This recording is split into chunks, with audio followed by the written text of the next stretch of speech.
তোমরা কি বলতে পারবে এই সংখ্যাটি 12 দ্বারা বিভাজ্য কিনা? চলো তাহলে দেখে নেওয়া যাক কী করে বুঝবো এই সংখ্যাটি 12 দ্বারা বিভাজ্য কিনা। দেখো 12 বলতে 3 গুণ 4, অর্থাৎ সংখ্যাটিকে 3 দিয়ে এবং 4 দিয়ে যদি ভাগ করা যায় তাহলে অবশ্যই সংখ্যাটিকে 12 দিয়ে ভাগ করা যাবে। এখন আমরা দেখব এই সংখ্যাটিকে 3 দিয়ে ভাগ করা যায় কিনা।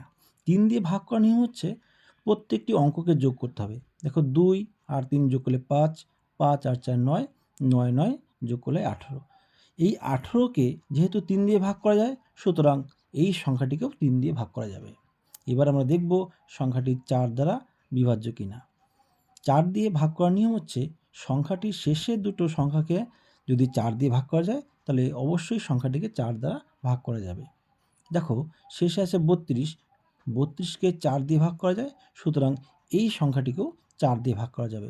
তাহলে আমরা দেখলাম এই সংখ্যাটি 3 দিয়েও বিভাজ্য আবার 4 দিয়েও বিভাজ্য, সুতরাং আমরা বলতে পারি এই সংখ্যাটি 12 দ্বারা বিভাজ্য।